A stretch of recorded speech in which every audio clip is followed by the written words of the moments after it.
저희 이야기는 2년 전 저한테 있었던 이야기입니다. 제 친구들에게 아무리 이야기해줘도 절대로 믿지 않아요. 믿던지 말던지 여러분들의 자유인데 세상에 이런 일이 진짜로 일어나긴 하는구나 고 생각해 주셨으면 좋겠습니다. 저는 올해로 나이 33살의 직장인입니다. 3년 전에 회사 진급시험에 도움이 될까 싶어서 일본어를 배운 적이 있어요. 제가 다니는 회사가 일본에서 물건을 많이 수입하고 있어서 일본어 능력이 어느 정도 요구되는 부분이 있습니다. 그래서 학원을 다닐까 어떻게 할까 알아봤는데 방문 학습지라는 것이 있더라고요. 애들만 하는 건 줄 알았는데 직장인 성인 대상으로도 하고 있어서 신청하게 되었어요. 학습지 방문 선생님이면 아주머니들이 오실 거라고 생각했는데 첫 수업 때 제 집으로 들어오는 선생님을 보고 깜짝 놀랐어요. 아직도 그때 첫날의 첫인상이 생각이 나는데 검은색 투피스 정장을 입고 있었고 뭔지는 모르겠지만 은은하게 여성스러운 향수 냄새가 났습니다. 저보다 나이가 어려 보이는 귀엽고 아담한 여자가 인사를 하며 제 방으로 들어오는데 진짜 수업 신청하길 잘했다 싶더라고요. 첫날에 잠깐 자기소개하면서 이야기를 나눴는데 일본인이었습니다. 정확하게는 일본이라기보다는 제1교포가 맞았지만 아빠는 한국인이고 엄마는 일본인 사이에서 태어나서 고등학교까지 일본에서 마치고 성인이 된 다음에 한국으로 건너와서 살고 있다고 하더라고요. 살면서 일본 여자를 한 번쯤은 만나보는 게 소원이었는데 이렇게 소원 성취를 하게 되는구나 생각하며 속으로 신나서 노래를 부르고 있었습니다. 일본어 공부도 공부지만 왠지 운만 좋다면 일본 여자에 대한 공부도 좀 할 수 있겠다는 생각이 들었어요. 첫날은 대충 잡담 좀 하다가 제 일본어 능력 테스트를 하고 나서 핸드폰 번호를 교환했습니다. 앞으로 수업에 필요한 과제나 서로 수업 시간에 대한 이야기를 조율하기 위한 일이었지만 새로운 여자의 번호를 얻는다는 게 기분 좋은 일이었습니다. 그 뒤로부터 별일 아닌데도 수업에 필요한 내용인 것처럼 연락을 자주 했어요. 길 가다가 보이는 일본어 하나하나 사진 찍어서 무슨 말인지 물어보기도 했고요. 물론 그럴 때마다 아주 친절하고 귀엽게 답장이 왔습니다. 일본 여자는 상냥하고 귀엽다는 말이 이런 말인가 싶었어요.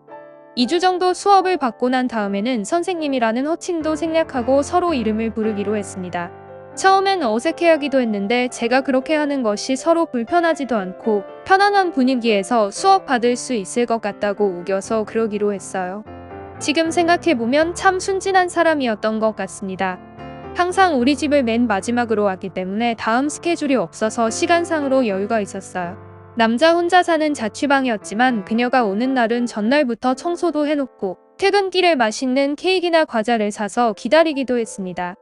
흑심이 완전 없다고 하면 거짓말이겠지만 착하고 귀여운 그녀에게 호감을 갖고 있는 것도 사실이었어요. 제가 그녀에게 일본어 수업을 받은 지도 3개월 정도 지났을 때였어요. 그날도 즐겁게 수업을 마치고 나서 과자를 먹으면서 이야기를 나누고 있었습니다. 그때는 진짜 친해져서 서로 반말을 하고 서로의 사생활과 속마음까지 다 이야기할 수 있는 사이였어요.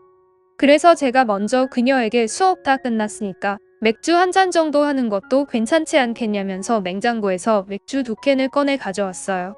근무 중에 술 마시면 안 된다고 거절을 하긴 했지만 제 수업 시간도 끝났고 다음 스케줄도 없는 상황이라 제가 계속 권유를 해서 어쩔 수 없이 저와 함께 맥주를 마시면서 이야기를 나눴어요.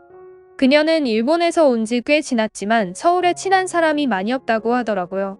지금은 한국말을 꽤 자연스럽게 할 수 있지만 처음에 왔을 때는 아무래도 발음이 어색하다 보니 그걸로 놀리거나 지적하는 사람이 많아서 성격도 조금 내성적이게 되었고 친구를 많이 만들지 못했다고 했어요. 그래서 이때다 싶어서 내가 친구 되어주겠다고 말을 했더니 별일 아닌 일이지만 밝게 웃으면서 좋아하더라고요. 1시간 정도 둘 다 맥주를 마시며 이야기를 하고 있었는데 그녀가 생각보다 술이 엄청나게 약한 것 같았습니다. 맥주 한 캔도 다 마시지 않았는데 얼굴까지 빨개지고 어지러워하더라고요. 저는 이러려고 술 먹인 게 아니라 그저 편하게 이야기하면서 친해지고 싶었을 뿐인데 당황하고 미안한 마음이 들었어요.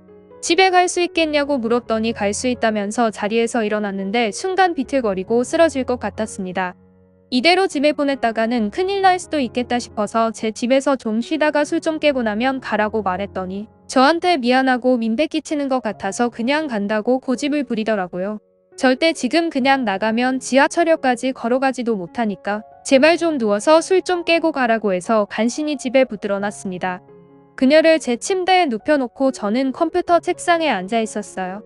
30분 정도 시간이 지나자 어느 정도 정신이 돌아왔는지 자기 이제 괜찮다고 가도 될 것 같다고 하더라고요. 그래서 제가 술도 못 먹는 사람이 왜 받아 마셨냐고 따졌습니다. 못 마시면 처음부터 술 못한다고 이야기했으면 제가 억지로 마시라고 권유하지도 않았을 거고 그냥 별말 없이 마시길래 괜찮은 줄 알았거든요. 그러자 그녀가 제게 오빠랑 좀 더 이야기하고 싶었어요. 라고 말을 하더라고요. 취해서 그런가 그 말이 좀 평소와 다른 느낌으로 다가왔습니다. 그냥 친한 사이가 아니라 얘도 나한테 감정이 있구나 하고 느낄 수 있었어요. 너무 갑자기 훅 들어오니까 이걸 뭐라고 받아쳐야 하지라는 생각에 빠져서 아무런 대답도 못하고 멍하니 바라보고만 있었는데 그녀가 또 먼저 입을 열었어요. 나 어떻게 생각하냐고 물었습니다. 거기서 더 이야기해봐야 뭐 하겠습니까? 여자 입에서 그런 말이 나오게 만든 제가 나쁜 놈일 뿐인 거죠. 그래서 선생님 이상의 한 여자로 생각한다고 처음부터 마음이 있었다고 말하고는 그녀가 누워있는 침대 옆으로 가서 걸터 앉았습니다. 가만히 두 손 모으고 있는 그녀랑 눈이 마주치고 저는 뭘 더 해도 되는 건지 애매해서 그냥 바라보곤 있었는데 그녀가 그대로 눈을 감았어요.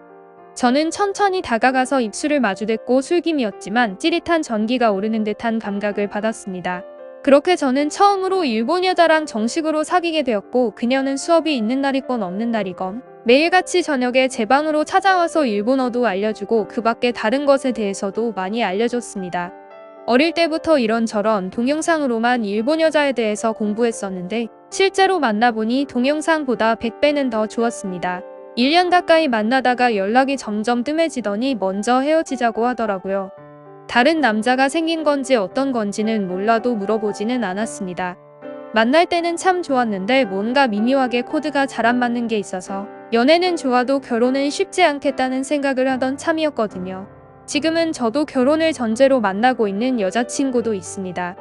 그녀 덕분에 일본어 실력도 꽤 늘어서 회사에서도 승진자라고 행복하게 살고 있습니다.